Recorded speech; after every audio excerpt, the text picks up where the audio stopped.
Good morning to all my dear students. Dear students, I hope you all are fine and healthy at your home. So dear student, now we will start our next chapter number 8. Chapter number 8 is beta ratio and proportion. What is the name of the chapter? Ratio and proportion. ये chapter का name है आपका. So first of all in this chapter we will discuss about the ratio. पहले हम ratio के बारे में discuss करेंगे. तो रेशियो क्या होता है बेटा? Ratio is use to compare and find the relationship between. जो रेशियो है वो क्या करने के काम आता है आपका? कंपेयर करने के काम आता है और क्या है? रिलेशन फाइंड करने के काम आता है किन्हीं भी टू थिंग्स के बीच में. Okay, so ratio is used to compare and find the relationship between two quantities, two numbers, two things, anything. Understand? See how ratio is. For example, to prepare a cake, if we required 1 cup of sugar, हमें क्या है? Cake prepare करना है. उसके लिए हमें क्या चाहिए? 1 cup of sugar और 2 cup flour. Okay, 1 cup sugar, 2 cup flour. If we want to prepare the 4 cakes, अगर हमें 4 cakes prepare करने हैं तो कितने sorry, if we want to prepare the 4 cakes, हम 4 cakes prepare करने हैं तो शुगर कितनी लगेगी? 4 cups. 4 cups क्या लगेगी? शुगर. और फ्लोर कितना लगेगा? 8 cups. क्या लगेगा? फ्लोर. So understand. सो जो रेशो होता है बेटा, रेशो हमेशा किन्हीं भी जो थिंग्स हैं जो हमने कंपेयर किए, जो भी थिंग है उनकी हमेशा शॉर्ट फॉर्म होता है. तो जो 1 cup ऑफ शुगर और 2 cup ऑफ फ्लोर क्या है? 1:2. कि जहाँ पे ये 1 यूज़ होता है वहाँ पे ये उसका डबल यूज़ होता है. अगर यहाँ पे हमें 2 बनाए, यानी कि अगर हम इसको 2 करेंगे तो ये क्या बन जाएगा? 4. इट मीन्स सेम नंबर से मल्टीप्लाई हो जाएगी. और यहाँ पे अगर हमें 4 केक्स प्रिपेयर करने थे तो हमें 4 कप शुगर चाहिए थी. इट मीन्स 1 को हमने both numbers we have to multiply by the 4. तो 1 4 जा 4 और 2 4 जा 8. Understand? If we want to prepare a vegetable या एनीथिंग, अगर हमें फॉर एग्जांपल हमें जो 1 kg वेजिटेबल प्रिपेयर करनी है, हमारे पास 1 kg वेजिटेबल है, उसमें हम सॉल्ट जो यूज़ करते हैं फॉर एग्जांपल 2 स्पून यूज़ करते हैं. 2 स्पून हमने क्या यूज़ किया? सॉल्ट. और 1 kg क्या है? हमारी वेजिटेबल है. सो अगर हमें 4 kg वेजिटेबल प्रिपेयर करनी है तो हमें कितने स्पून सॉल्ट यूज़ करना पड़ेगा? अगर हमने इसको 4 से मल्टीप्लाई किया तो इसको भी 4 से मल्टीप्लाई करेंगे. 2 4 जा 8. अंडरस्टैंड?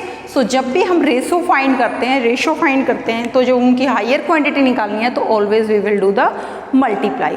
और जो रेशो में जो कंपैरिजन है वो कंपैरिजन हम किससे शो कर सकते हैं?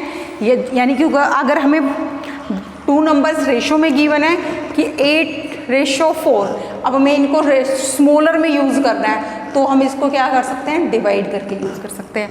और फॉर एग्जांपल अगर हमें रेशो फाइंड करना आ जाए कि 300 ग्राम एंड 800 ग्राम, इसका रेशो फाइंड करो.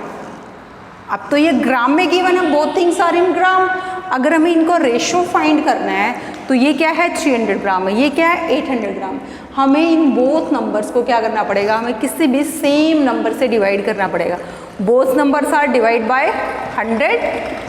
अगर हम 300 को 100 से डिवाइड करेंगे तो व्हाट विल कम? 3. और अगर हम 800 को 100 से डिवाइड करेंगे तो व्हाट विल कम? 8. तो what will come the answer in ratio?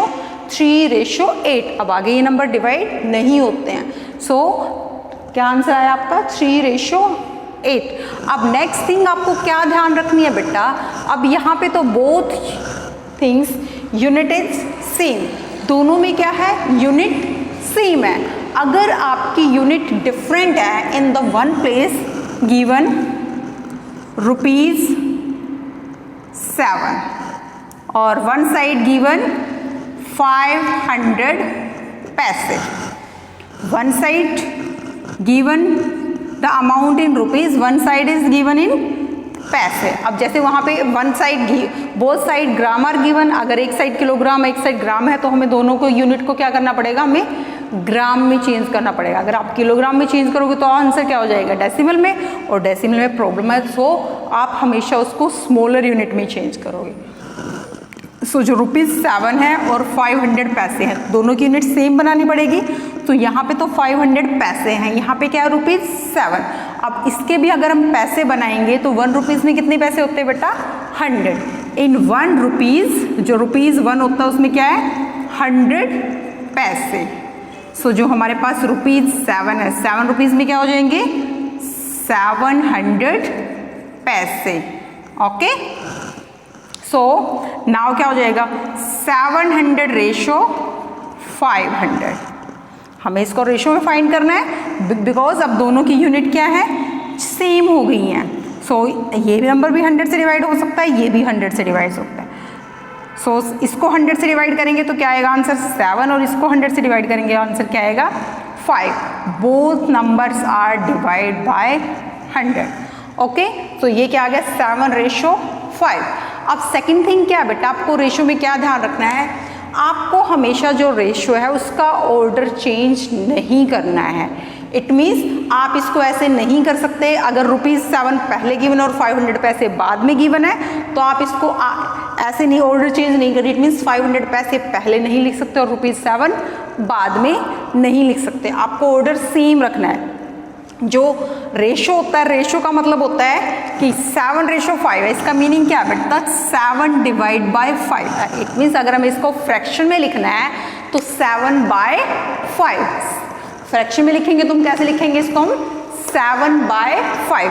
अब जो यहाँ पे बेटा 7 है, जो अपर यानी कि जो फर्स्ट नंबर होता है उसको बोलते हैं हम एंटीसीडेंट, ANTE, इसको क्या बोलते हैं हम, ANTECEDENT, एंटीसीडेंट। ये नंबर क्या है जो रेशो में है, जब फ्रैक्शन में होता है तब तो क्या होता है नोमिनेटर और डिनोमिनेटर, क्या होता है नोमिनेटर और डिनोमिनेटर। अब जो नोमिनेटर है वो क्या बन गया आपका एंटीसीडेंट, और जो डिनोमिनेटर है यानी कि जो सेकंड नंबर है वो क्या होता है आपका कॉन्सिक्वेंट। क्या होता है कॉन्सिक्वेंट, CONCE कॉन्सिक्वेंट, CONSEQUENT। जो सेकंड नंबर होता है वो क्या होता है कॉन्सिक्वेंट, और जो फर्स्ट नंबर होता है वो क्या होता है एंटीसीडेंट। अंडरस्टैंड, ये एंटीसीडेंट है, ये कॉन्सिक्वेंट है। जैसे फ्रैक्शन में अगर हम लिखें 7 बाय 5, अगर हम इसको उल्टा ऑपोजिट कर दें 5 बाय 7 तो क्या हो जाता है, वो रॉन्ग हो जाता है ना। सो आप जो एंटीसीडेंट है उसको कॉन्सिक्वेंट के प्लेस पे नहीं लिख सकते, और जो कॉन्सिक्वेंट है उसको एंटीसीडेंट के प्लेस पे नहीं लिख सकते। अब आपको याद रखने के लिए कि फर्स्ट नंबर एंटीसीडेंट होता है, सेकेंड नंबर होता है, तो उसके लिए क्या करो बेटा, अल्फ़ाबेट में ए पहले आता है, सो जो फर्स्ट नंबर है वो क्या है एंटीसीडेंट।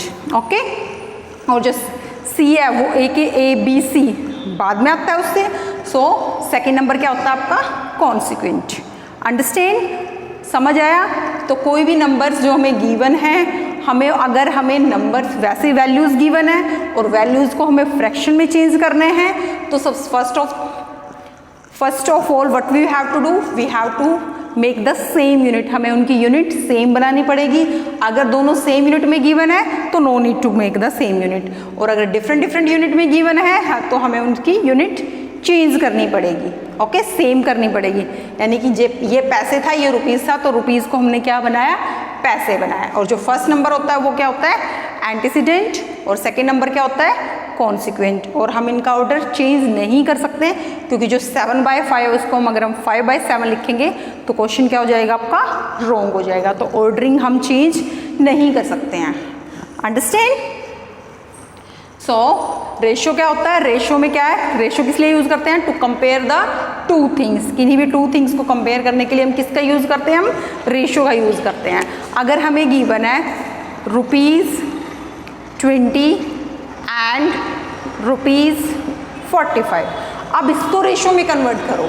अब यहाँ पे देखो बेटा, यूनिट दोनों की क्या है, रुपीज़ सेम है, सो नोन जो यूनिट है उसको सेम ऑलरेडी सेम है, तो उसको सेम नहीं करना, इट मीन्स किसी भी यूनिट को हम चेंज नहीं करेंगे, नो नीड टू चेंज। यानी कि पैसे अगर आप इसको पैसे बना दोगे फिर इसको भी बनाना पड़ेगा, अगर चेंज करोगे तो दोनों में करना पड़ेगा, क्योंकि यहाँ पे हमारी यूनिट ऑलरेडी सेम है। सो 20 रुपीज़ और 45। अब यहाँ पे ये दोनों किसके टेबल में आते हैं, 20 और 45? Both are come in table of 5। So first of all इनको 5 से डिवाइड करो, 45 को भी 5 से डिवाइड करो। 20 को 5 से डिवाइड किया, 5 के टेबल में 20 कहाँ पे आता है, 5 4 जा, और 5 टेबल में 45 कहाँ होता है, 9, 5 9 जा, तो क्या है 4:9। अब ये दोनों किसी भी सेम टेबल में नहीं आते हैं, so that is the ratio of ₹20 and ₹45। Understand students? When we change the number, कोई भी नंबर है जब हम उसको रेशो में चेंज करते हैं तो always we will do the divide with the same number. हम क्या करेंगे, सेम नंबर के साथ डिवाइड करेंगे। जैसे मैंने आपको एग्जांपल दिया था कि अगर हम 1 कप शुगर लेते हैं और 2 कप फ्लोर लेते हैं तो हम 1 केक प्रिपेयर करते हैं। तो जब हमें ज़्यादा क्वांटिटी निकालनी है उसकी तो हमने क्या किया, सेम नंबर से मल्टीप्लाई किया। वैसे ही अगर हमें नंबर को फ्रैक्शन में चेंज करना है तो वहाँ भी हम क्या करेंगे, सेम नंबर के साथ डिवाइड करेंगे। तो always multiply with same number और divide with same number, then you have to change कि नंबर से आप किस में चेंज कर सकते हो, फ्रैक्शंस में, और फ्रैक्शन से आप हायर नंबर्स में चेंज कर सकते हो। Understand? So both numbers you have to do the same work, divide करते हो या मल्टीप्लाई करते हो।